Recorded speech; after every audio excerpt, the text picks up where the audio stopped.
Você ficaria com uma de nós? A pergunta ecoou como um tiro no silêncio da Avenida Paulista. Hugo Moura congelou na calçada, sua mão ainda segurando a pasta de couro italiano. Diante dele, uma menina de não mais que 10 anos segurava 2 bebês nos braços. Gêmeos idênticos, sujos, chorando baixinho. Os olhos da criança eram velhos demais para aquele rosto pequeno. Carregavam um tipo de dor que Hugo só havia visto uma vez na vida, há 30 anos, naquela noite que ele jurou esquecer. Mas não era apenas a pergunta absurda que o paralisou. Era o medalhão que pendia do pescoço da menina.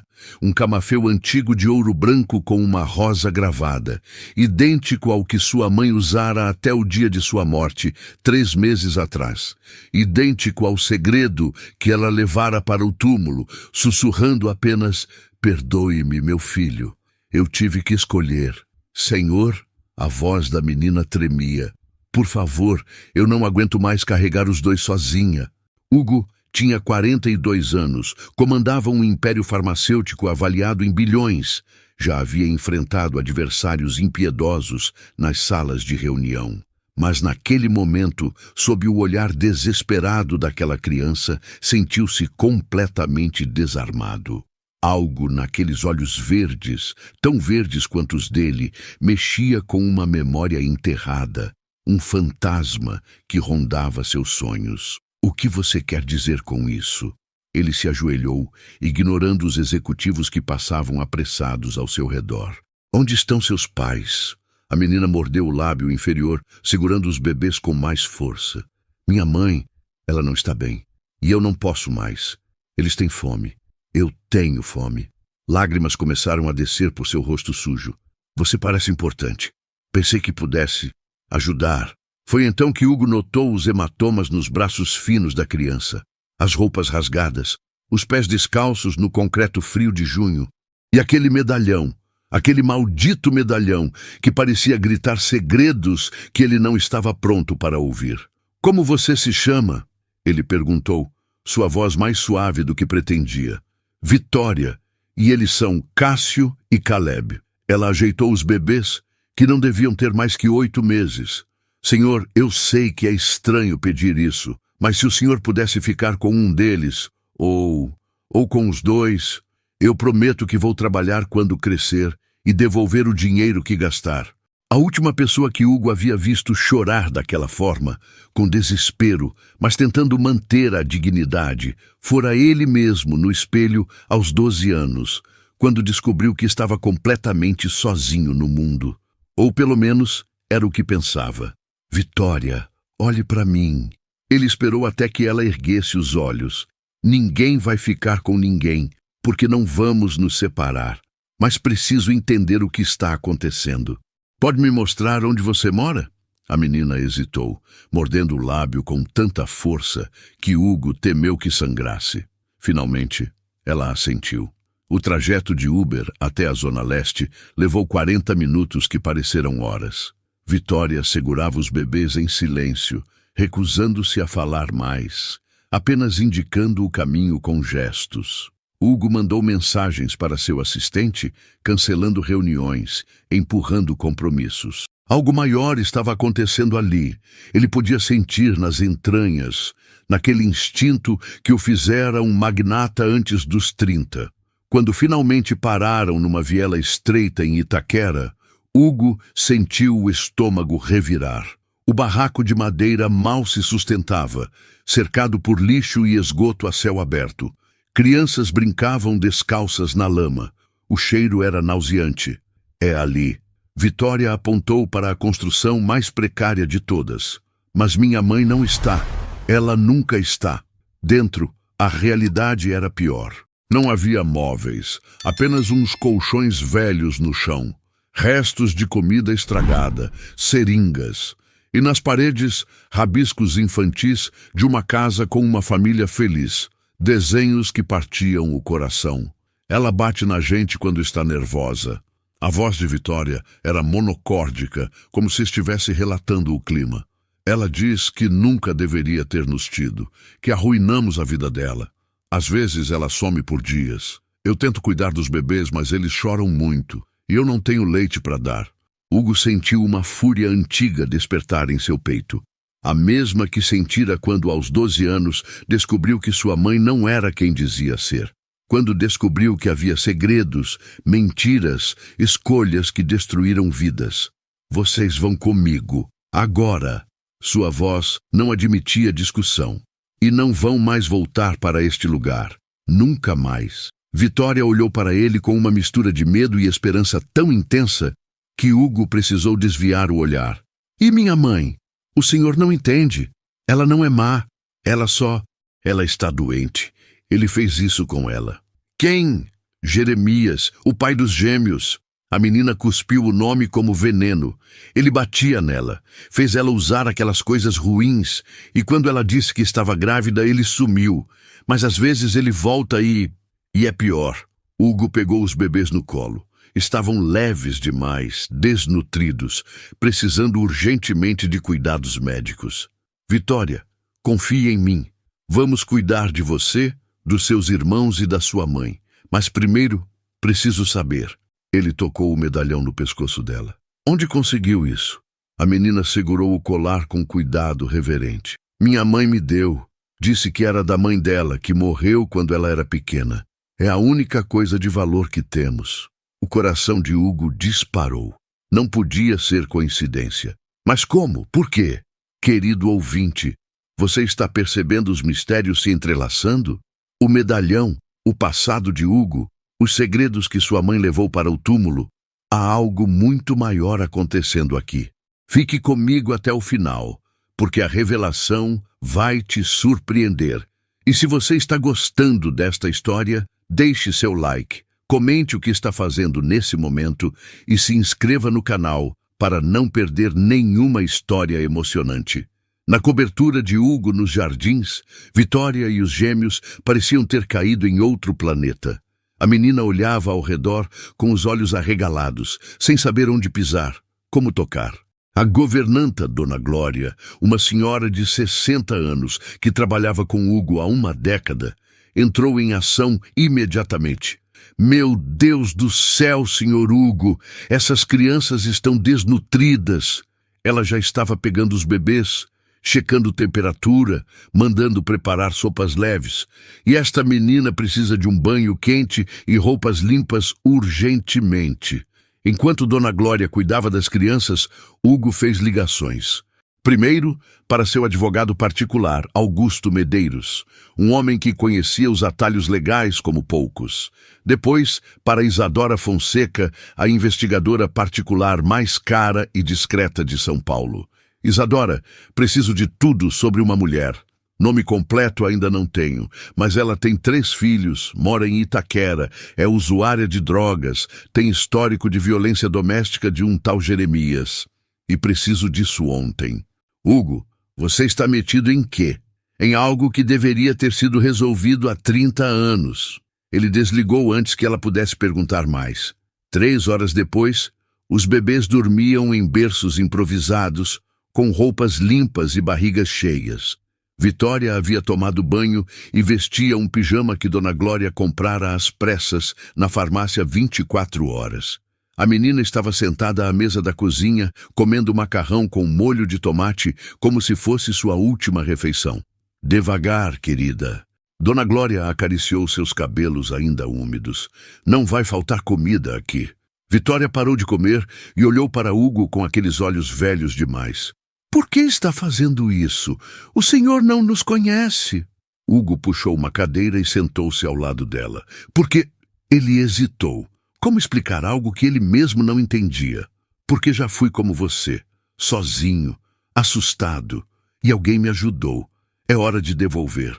Era uma meia-verdade. A verdade completa era mais sombria, mais complicada, envolvendo uma mãe que nunca fora completamente honesta, um pai que ele nunca conhecera e um medalhão que deveria ter sido único no mundo. Naquela noite, Hugo mal dormiu. Às 4 da manhã, Isadora ligou. Consegui. O nome dela é Vanessa Esteves, 29 anos, pais mortos em acidente de carro quando tinha 18, sem família conhecida. Foi universitária promissora, estudava arquitetura na USP, até conhecer Jeremias Cardoso há 5 anos. Ele tem ficha criminal extensa, agressão, tráfico, tentativa de homicídio. Transformou a vida dela num inferno. Ela perdeu a bolsa, a casa, tudo. Os bebês nasceram há 8 meses e desde então ela está na rua, viciada em crack e cocaína. Endereço atual? Nenhum fixo, mas tenho lugares que ela frequenta. Hugo, tem mais uma coisa. O quê? O nome de solteira da mãe dela. Era Esteves também, mas encontrei uma certidão de nascimento antiga. Ela era irmã de criação da sua mãe. Amélia Esteves foi criada junto com Helena Moura desde os 6 anos de idade, quando foi acolhida pela família. Eram inseparáveis, consideravam-se verdadeiras irmãs. O mundo de Hugo parou. Amélia Esteves, o nome que sua mãe sussurrava em pesadelos, o nome que estava no verso do medalhão que ela guardava como relíquia. A irmã de criação que ele nunca soube que existia até 3 meses atrás, quando leu o diário que sua mãe deixara. Meu Deus, ele sussurrou. Vanessa é filha da irmã de criação da sua mãe, Hugo, e essas crianças fazem parte dessa história de família. Levou 2 dias para encontrar Vanessa. Quando finalmente a trouxeram, Isadora teve que usar contatos na assistência social e suborno em abrigos clandestinos. Hugo quase não reconheceu que aquela criatura esquelética e suja poderia ser a universitária sorridente das fotos antigas. Mas era. E mesmo devastada pelo vício, mesmo com o rosto marcado e os olhos fundos, havia uma beleza fantasmagórica ali.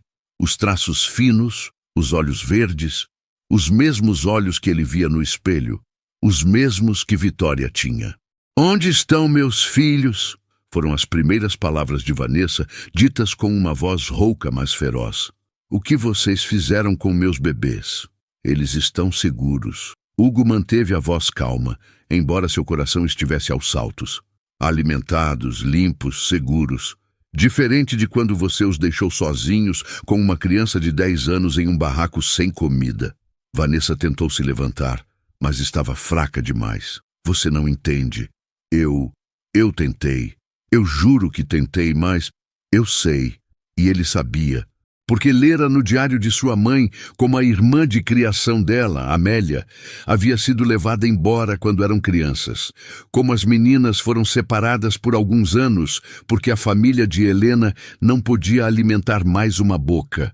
Como Amélia acabara em um orfanato, enquanto sua mãe ficara com uma tia rica.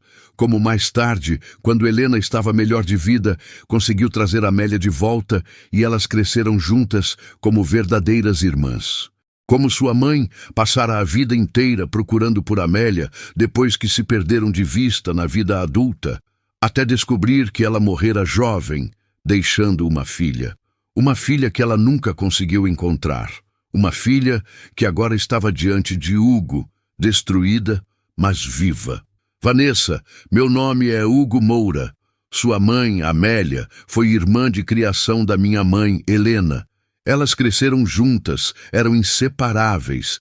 E você faz parte dessa história de família. Os primeiros dias foram os mais difíceis." Vanessa estava em abstinência, alternando entre crises violentas de choro e tremores incontroláveis. Hugo contratou os melhores médicos, transformou um quarto em suíte de recuperação, garantiu que ela tivesse tudo o que precisasse. Mas foi Vitória quem a trouxe de volta. A menina entrava no quarto todas as manhãs, sentava-se ao lado da mãe e segurava sua mão, sussurrando: "Eu acredito em você, mãe. Você consegue." E algo nos olhos de Vanessa começou a mudar, a despertar. Levou 2 semanas até que ela conseguisse ficar um dia inteiro sem sedativos pesados. 3 semanas até que se sentasse à mesa para comer. 1 mês até que pegasse os bebês no colo e chorasse. Dessa vez, lágrimas de amor e vergonha. "Eu falhei com eles." Ela disse a Hugo uma noite quando as crianças dormiam. Estava no terraço, olhando as luzes de São Paulo, envolta em um roupão de seda que ele comprara. "Fui a pior mãe do mundo. Você estava doente." Hugo sentou-se ao seu lado e estava sendo destruída por um homem violento. Isso não faz de você uma má mãe, faz de você uma vítima.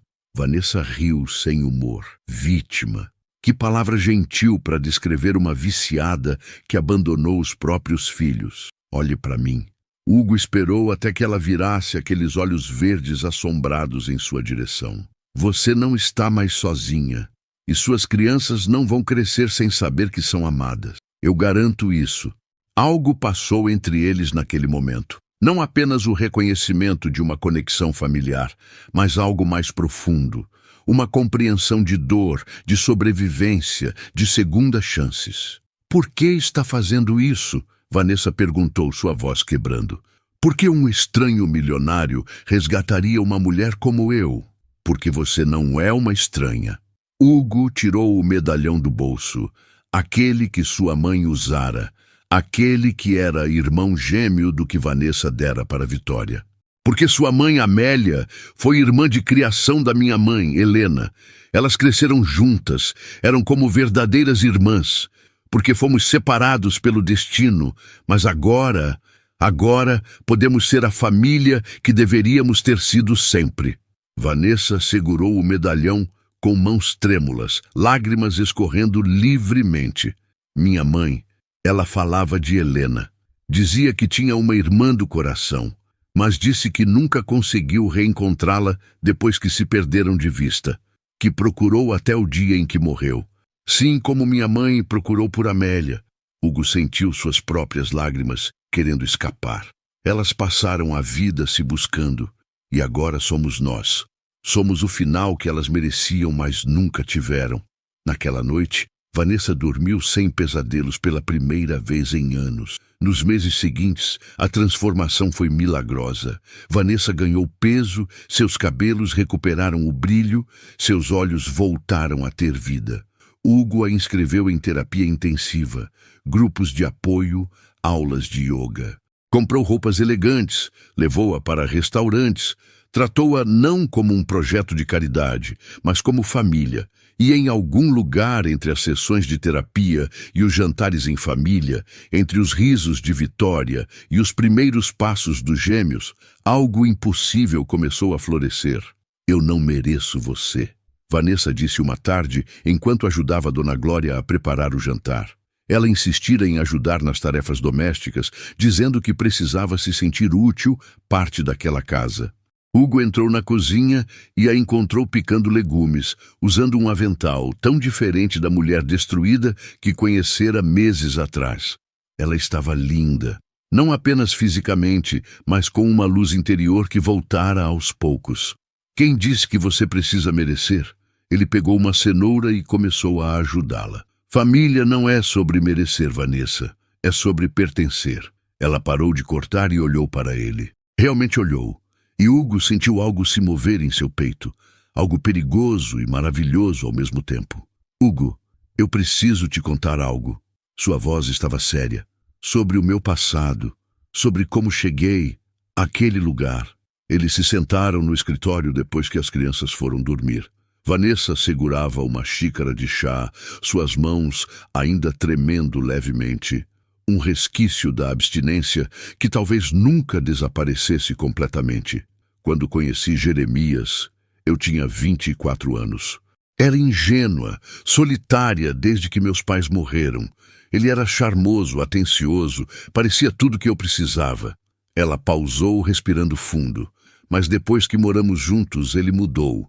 Começou com críticas pequenas, depois gritos, depois violência. Hugo fechou os punhos, mas não interrompeu. Ele me isolou de todos, dos meus amigos, da faculdade. Dizia que eu não precisava de ninguém além dele. E quando eu engravidei de Vitória, pensei que as coisas melhorariam. Mas pioraram. Ele dizia que eu estava feia, gorda, inútil. Batia em mim grávida, Hugo. Batia e eu não conseguia sair. Vanessa, deixa eu terminar, por favor. Ela limpou as lágrimas. Depois que Vitória nasceu, ele me forçou a usar drogas. Disse que eu precisava relaxar, que era uma mãe horrível, que estava sempre estressada. Eu recusei no começo, mas ele me segurava, me forçava. E então eu comecei a precisar. A substância era a única coisa que fazia a dor parar. Onde ele estava quando você estava na rua? Preso por tráfico. Mas saiu há 6 meses. E quando descobriu sobre os gêmeos, ela fechou os olhos. Ele voltou dizendo que eles eram dele, que ia vendê-los, que eu não prestava para nada mesmo. Foi quando fugi com as crianças. Mas ele me encontrava sempre, me batia, levava o pouco dinheiro que eu conseguia mendigando, me dava mais drogas para me manter dependente dele. Ele sabe onde você está agora? Não sei. Espero que não. Mas Hugo... Ela segurou a mão dele, seus olhos verdes brilhando com medo. Ele é perigoso. Se descobrir que estou aqui com você, ele não vai fazer nada. A voz de Hugo era aço puro. Eu prometo, Vanessa, ele nunca mais vai encostar um dedo em você. Mas promessas, por mais bem-intencionadas, nem sempre podem ser mantidas. Jeremias descobriu. Hugo nunca soube como. Talvez alguém da favela, talvez o universo simplesmente conspirando contra eles. Numa terça-feira chuvosa de novembro, ele apareceu nos escritórios da Moura Holdings, bêbado e furioso. Cadê aquele filho da puta que roubou minha mulher? Ele gritava no saguão enquanto seguranças tentavam contê-lo. Eu sei que ela tá aqui! Vanessa! Vanessa! Hugo estava em reunião quando seu assistente bateu na porta, pálido. Senhor, tem um homem no térreo. Diz que vai matar o senhor se não devolver a mulher dele. Hugo não hesitou. Levantou-se, desceu os 20 andares e encarou Jeremias pessoalmente. O homem era menor do que imaginava, magro, com olhos injetados e cheiro de álcool. Mas havia uma violência em seu olhar que era inconfundível. Você, Jeremias cuspiu aos pés de Hugo.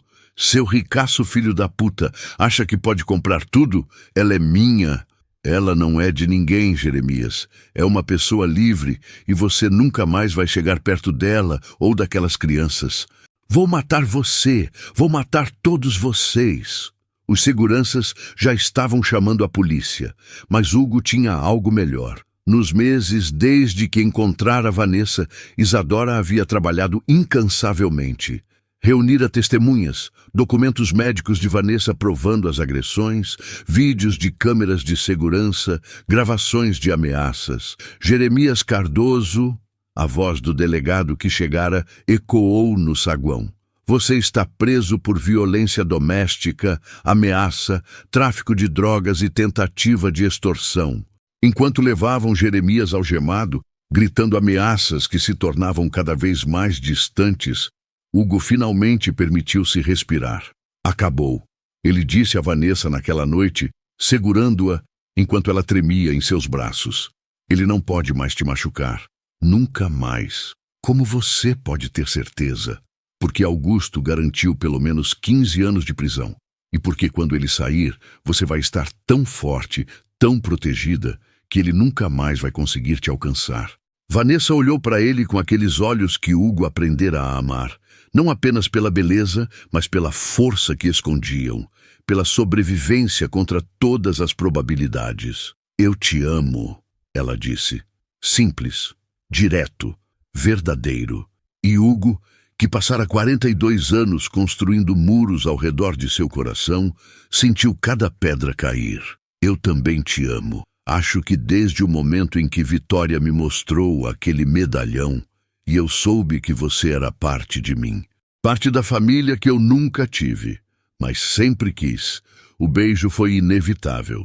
Suave, profundo, carregado de promessas e futuros possíveis. 6 meses depois, numa manhã ensolarada de maio, Hugo e Vanessa se casaram numa cerimônia íntima no Jardim da Cobertura. Vitória foi dama de honra, usando um vestido rosa e o medalhão, agora junto com seu irmão gêmeo, reunidos finalmente. Os gêmeos, Cássio e Caleb, foram pajens desastrados que fizeram todos rirem. Dona Glória chorou. Augusto e Isadora brindaram. E quando o juiz os declarou marido e mulher, Hugo olhou para Vanessa e viu não apenas sua esposa, mas a resposta para todas as perguntas que sua mãe levara para o túmulo. Sua mãe estaria orgulhosa. Vanessa sussurrou contra seus lábios. As irmãs finalmente reunidas através de nós. E nossa família finalmente completa. Porque no final, não era sobre o dinheiro que Hugo tinha. Não era sobre o passado que Vanessa sobrevivera.